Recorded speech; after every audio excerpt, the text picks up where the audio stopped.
تبون يركع أمام إيمانويل ماكرون والصحراء مغربية حسب النظام الجزائري.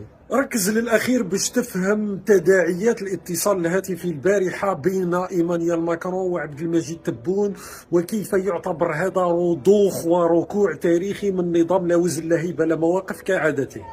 بطبيعة الحال تعرفوا بأن النظام الجزائري منذ ما يقارب الآن سنة افتعل أزمة مع فرنسا بسبب اعترافها بمغربية الصحراء، والنظام الجزائري اعتبر ذلك خيانة كبرى وخيانة عظمى.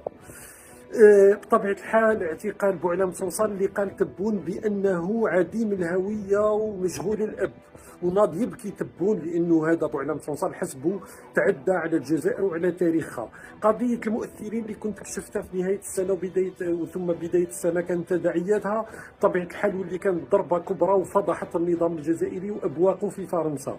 كل هذه القضايا والنظام الجزائري وأنصاره قالوا لنا لن تكون عودة إلى الوراء، لكن ما جعل النظام الجزائري يرجع إلى الوراء ليس مصالح الجزائر.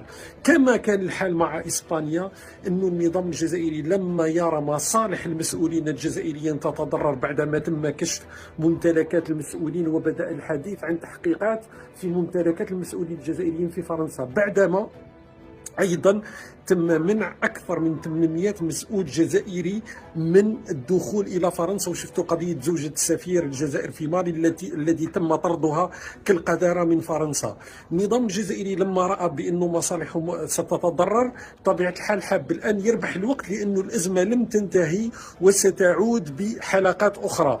لكن النظام الآن بطبيعة الحال ركع ورضخ وصار لا يتكلم على مغربية الصحراء وعلى اعتراف فرنسا بمغربية الصحراء. صارت قضية لا تهم النظام، رغم أنه تبون في حواره مع لوبينيون في بداية السنة قال بأنه سبب الأزمة هو اعتراف فرنسا بمغربية الصحراء. الآن صار هذا موضوع ثانوي، لأن النظام الآن يريد إنقاذ مصالح المسؤولين الجزائريين جوجيل وغيرهم اللي عندهم ممتلكات في فرنسا، دخولهم إلى فرنسا، لكن يبقى المشكل أكبر.